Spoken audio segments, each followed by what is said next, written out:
Good morning. Full crew today.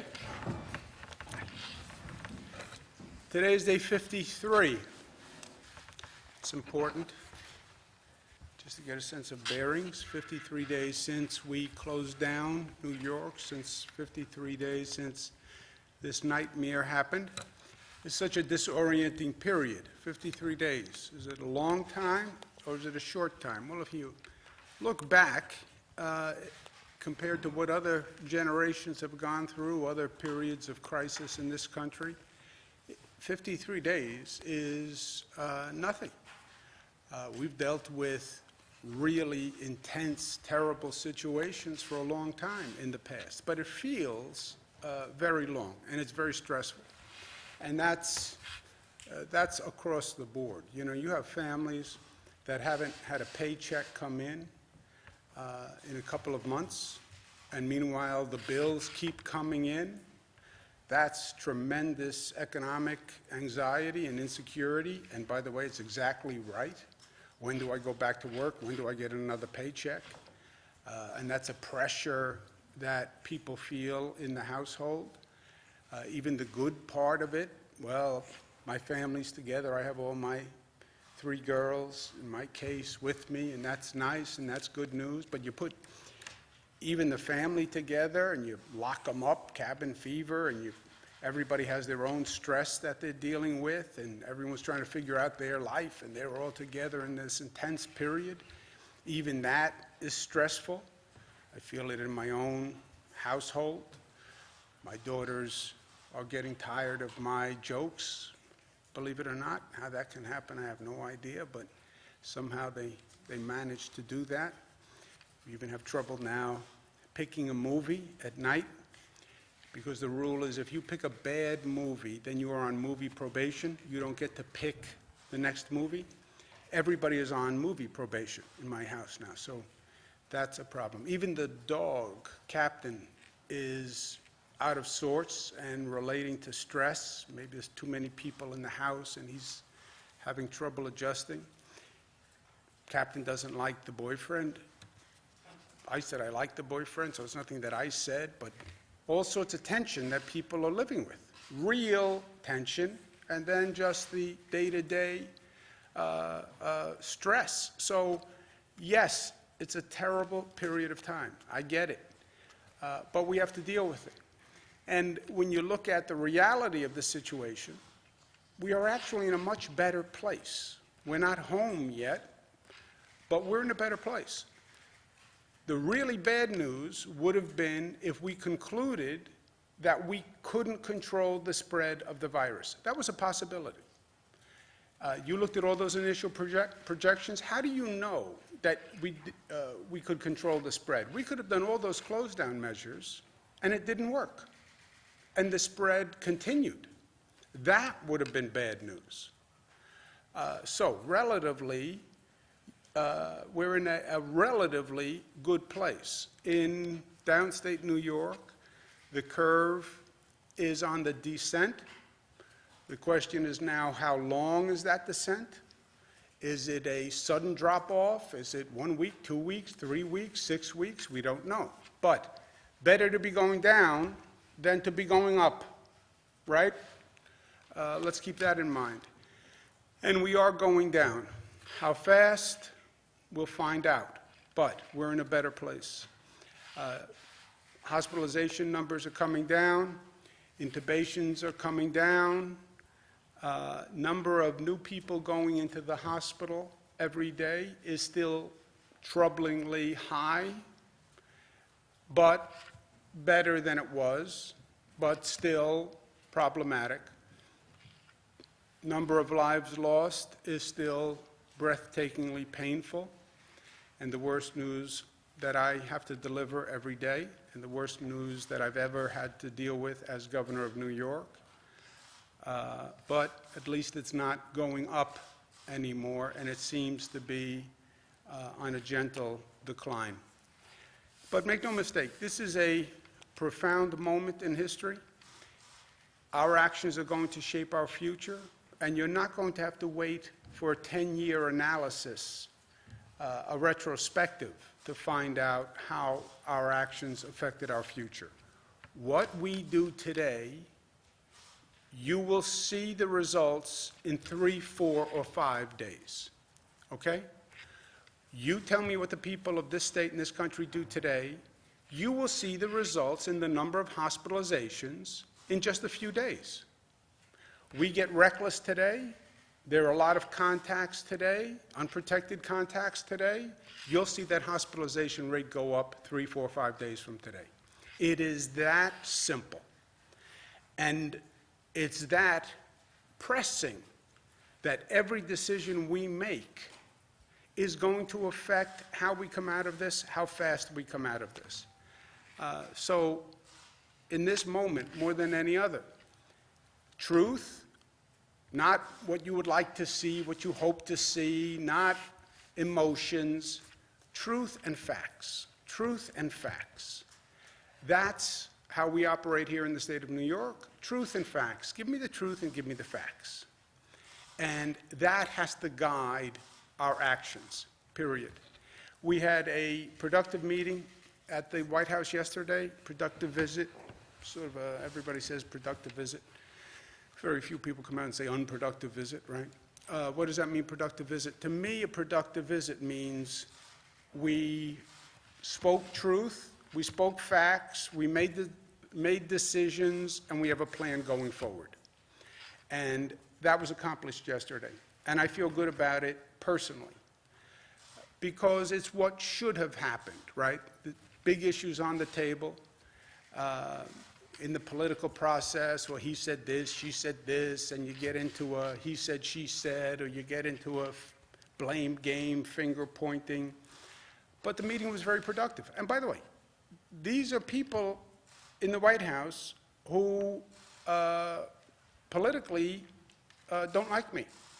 You know, that's the fact, right? You see the president's tweets. He's often tweeted very unkind things about me and my brother. Politically, he does not. We've had conflicts back and forth. But we sat with him, we sat with his team, and that was put aside. Because who really cares how I feel or how he feels? Who cares? Get the job done. I don't care if you like him or he likes you. It's you know, we're not setting up a possible marriage here. Just do the job, right? When you're at war, you're in a foxhole. Nobody says, well, do you like the person you're in the foxhole with? Who cares? You protect the other person in the foxhole, then you get out of the foxhole and you take the hill, charge up the hill. And that's how we should be operating now. I don't care what your politics are. I don't care what you think about my politics. It doesn't matter. We both have a job to do. Let's do the job. And that was the spirit of the meeting yesterday. And it was very productive on what were very contentious, unclear issues. So it was very good. The main issue was testing, which I'll talk more about in a second, but we also talked about state funding. All the governors are united, Democrat and Republican, National Governors Association, every governor is saying the same thing. We have to have state funding. The states are all basically in a deficit situation, and we need funding from Washington. They've passed bills that help a lot of Americans, that's great, help small businesses, that's great, but you have to help state governments, because state governments fund people that the federal government can't fund. You know, state and local governments, we're funding police, we're funding fire, we're funding teachers, we're funding schools. You can't just ignore them. And when you don't fund the states, then you're saying to the states, well, you have to fund them, and the states have already said in one united choir, we can't. We can't. So we talked to the president about that. The president gets it. The president says he's going to work very hard in the next piece of legislation. But you know, I've been in Washington. I was there for 8 years. The Congress has to insist that this is in the legislation. And yes, they passed funding for small business and funding for testing, and that's good. That is a good thing. It's not a bad thing. But it's not enough either. And they don't come back every day the Congress. It's hard to get them to come back. And this was not the time for baby steps. This is when you should be taking bold action, right? The action is proportionate to the issue. And you haven't had a problem that is any bigger than this that any of those senators or congresspeople have ever dealt with. Well, then your action should be proportionate and responsive to the problem. And it wasn't. The president also agreed, which is a big deal for New York, to waive what's called the state match for FEMA. Normally, a state has to pay 25% of the FEMA cost. That would be a cruel irony for New York and adding insult to injury. New York had the highest number of coronavirus cases in the country. Therefore, our cost of FEMA was the highest cost in the nation, and therefore, New York should pay the highest amount. How ironically cruel would that be? You're going to penalize us for having the highest number of coronavirus cases in the country. And at the same time that Congress passed a piece of legislation not even funding the states. So the president agreed to waive that, and that is a very big deal. That's hundreds of millions of dollars to the state of New York. But the big issue was testing. And we've been talking about testing, tracing, and then isolating. And that is going to be the key going forward. That's how you are educated and have some data points as you're working your way through this reopening calibration, right? How does it work? You test the person. If the person winds up positive, you then trace that person's contacts, contact tracing. You have to start with a large number of tests. And we set as a goal yesterday to double the number of state tests, to go from 20,000 on average to 40,000. That is just about the maximum capacity for all of the laboratory machines in the state. Okay, we have private labs, about 300 of them, that we regulate. They have purchased machines over time. These are very expensive machines. If you took every machine we had and they had all the supplies they needed from the national manufacturers and you ran that machine 7 days a week, 24 hours a day, how many tests could you do? About 40,000. So that's, if you put your foot to the floor, you brought the engine up to maximum RPM, up to the red line, you brought it up to 6,000, assuming the red line was 6,000. And you held it there 7 days, 24 hours a day, at red line, how many tests could you do? 40,000. Now, there's a lot of buts and ifs in there.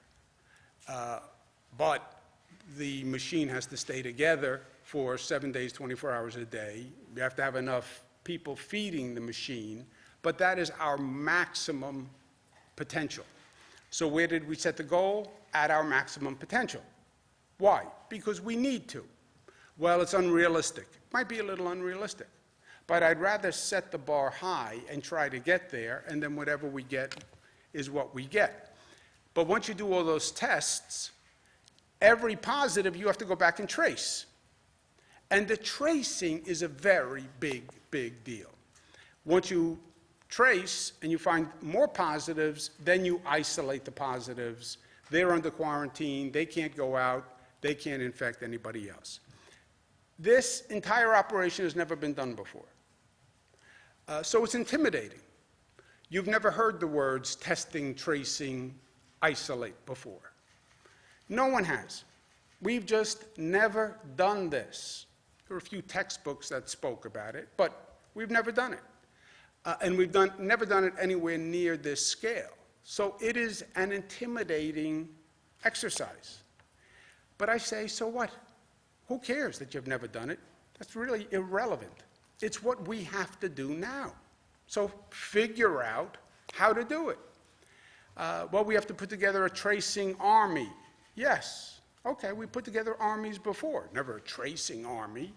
But we can put together people, we can organize, we can train, and we can do it. And yes, It's a big deal, but it's what we have to do, and it's what we will do. We want to operate on a tri-state basis. I've spoken to Governor Murphy in New Jersey, who's doing a great job, and Governor Lamont in Connecticut is doing a great job, and who have been very great neighbors to New York. It's best to do this tracing on a tri-state area. Why? Because that's how our society works. The virus doesn't stop at jurisdictional boundaries. Whoop, I'm at the town of Brookhaven, I stop here. No, the virus doesn't say that. The virus just spreads. And you look at the spread pattern of the virus, it is in a metropolitan area. So we'll work together. This is going to be a massive undertaking. Good news is Mayor Michael Bloomberg has volunteered to help us develop and implement the tracing program. Mayor Bloomberg was mayor of New York City, as you know, 3 terms. As governor, I worked with Mayor Bloomberg. He has then developed an organization. He works with mayors all across the world, literally, in providing them guidance. He has tremendous insight, both governmentally and from a private sector business perspective in this. Remember, his company, Bloomberg, they went through the China close down, open up. They went through the European close down, open up. So he's had quite a bit of experience in this area. It's a very big undertaking, and we thank him very much for taking it on, because it is going to require a lot of attention, a lot of insight, a lot of experience, and a lot of resources. We're also going to be partnering with Johns Hopkins and Vital Strategies in putting together that tracing operation. It'll be coordinated tri-state and downstate. Why downstate? Because, again, downstate operates as one area. About 25%, 30% of the workforce that goes into New York City comes from outside of New York City. I have a house in Westchester. I work in New York City. Who's supposed to trace me? Westchester or New York City? If I turn up positive, yeah, my residence is in Westchester County. But I work in New York City, and I would have contacted many more people in New York City than I did in Westchester. Because that's where, if I work in New York City, that's where I'm contacting people. I live in Suffolk, but I work in New York City. I'm a police officer who has a house in Rockland, but I work in New York City. I'm a firefighter who lives in Rockland or Orange, but I work in New York City. I live in New Jersey, but I work in the city. I live in the city, but I work in Connecticut, right? So all those interconnections, if you're going to do these tracing operations, you can't do it within just your own county, because you'll quickly run into people who are cross-jurisdictional. So understand that going in. Blur the governmental jurisdictions because they don't really make sense. Put everybody together, work together. Harder done than said, but 100% right. There's no doubt about that. We're going to take the initial tracers that people have now. The state has about 225 today. Rockland is 40, Westchester is 50, Nassau 60, New York City 200. They're going to work together. Mayor Bloomberg is going to start with that core, but we have to build on that because we will literally need thousands. SUNY and CUNY have 35,000 medical students that we're going to draw from, but we have to put together a significant operation because the numbers get very big very quickly here. Today is also the 50th anniversary of Earth Day. When you look at many of the numbers that we're finding, and you look at the disparity between the African American community, Latino community that has a higher rate of infection than people in the white community, you start to ask why, and you start to study those health disparities. You also find that in those areas where the coronavirus infection rate is higher, they tend to be minority areas, and by the way, those minority areas tend to be the places where we cited plants that pollute the asthma rates, respiratory illnesses are 3 times higher among people in the African American community. 3 times the asthma rate, the respiratory illness rate. They're getting more coronavirus. They're a higher percentage of essential workers. You see how these 2 factors come together and make a bad situation worse. Let's learn from that. It's one of the lessons that we have to learn, and we have to go forward, and we will. The positive message is, look how well we do when we actually focus, and we make a decision, and we say we have to do this. If you had told me 2 months ago that I would be able to stand up before the people of the state and say, by the way, we have to close down everything, businesses close, everything closes, everybody go into the home, close the door, lock it, don't come out, I would have said, it's not going to work. It's not going to work. You're not going to get 19 million New Yorkers who are just a defiant group of people, question everything. They're not going to do it. Well, maybe if you give them all the facts and they understand, then they'll do it. And we did. Look at the potential. Look at the possibility of what you can actually do. Well, then can you really make a real difference on these issues that we've been fighting for decades, but we haven't really made the progress we need to? Climate change, the environment. Yes, you can. Last point. My phone is ringing. I'm talking to many local officials. They feel political pressure to open. I understand. I said yesterday that we're going to make decisions based on a regional basis, because just as the nation has different states in different positions, New York State has different regions in different positions. North Country has one set of facts. This is about truth and facts. North Country has one set of facts. Western New York has a different set of facts. Capital District has a different set of facts. Make decisions based on the facts, and the facts are different than downstate New York in many areas. Also, make them on the facts and realize the consequence of what you could do opening one region but not other regions, and how you could flood that one region and give them a host of problems they never anticipated. But make the decision on the facts. I get it. Don't make the decision based on political pressure. I'm not going to do that. I am not going to do that. This is a profound moment. We make a bad move, it's going to set us back. And I get the political pressure, and I get the political pressure that local officials are under. We can't make a bad decision. I get the pressure, but we can't make a bad decision. Frankly, this is no time to act stupidly, period. I don't know how else to say it. And I've said it innumerable times to local officials on the phone. I get the pressure, I get the politics. We can't make a bad decision, and we can't be stupid about it. This is not going to be over anytime soon. I know people want out. I get it. I know people want to get back to work. I know people need a paycheck. I know this is unsustainable.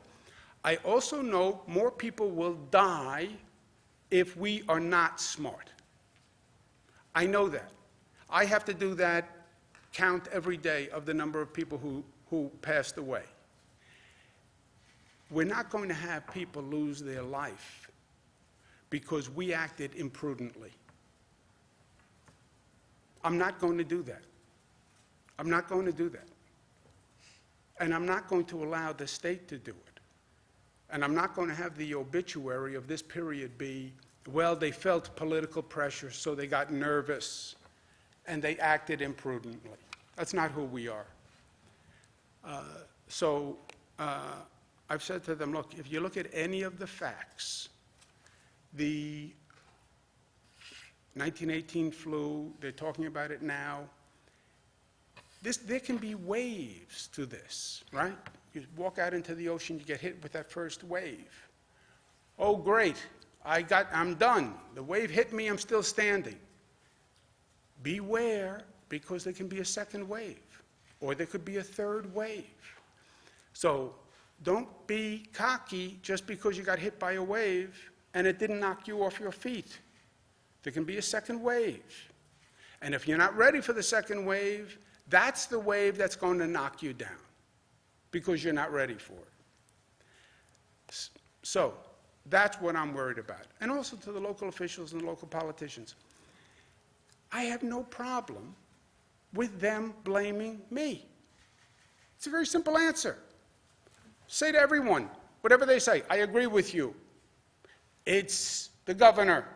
Because, by the way, it is the governor. It is. These are state laws that are in effect.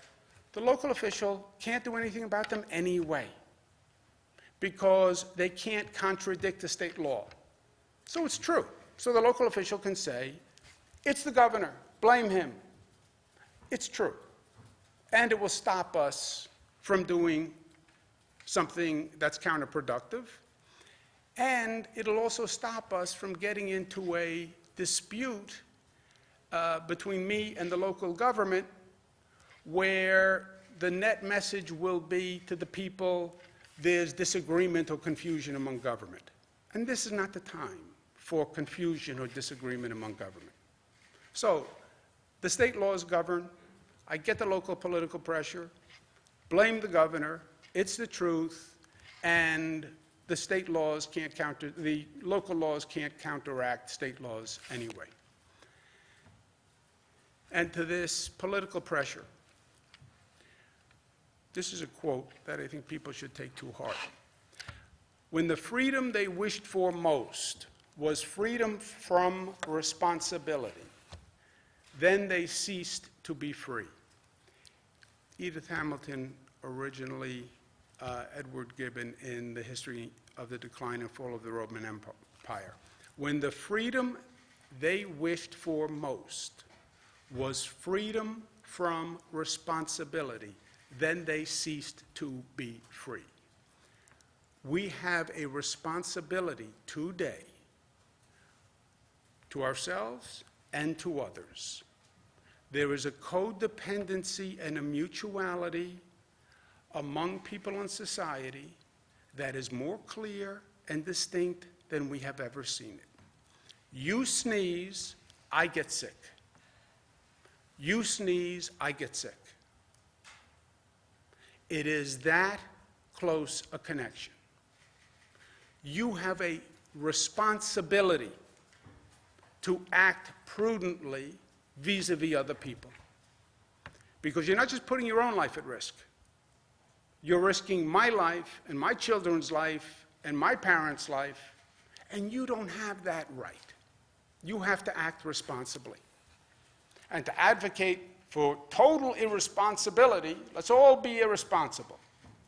No, not here, not now. Any questions? Governor, what is Michael Bloomberg going to be doing? Can you talk about how that's going to dovetail with what the city announced today? Let's try another new first in the new normal. We don't need to speak over each other.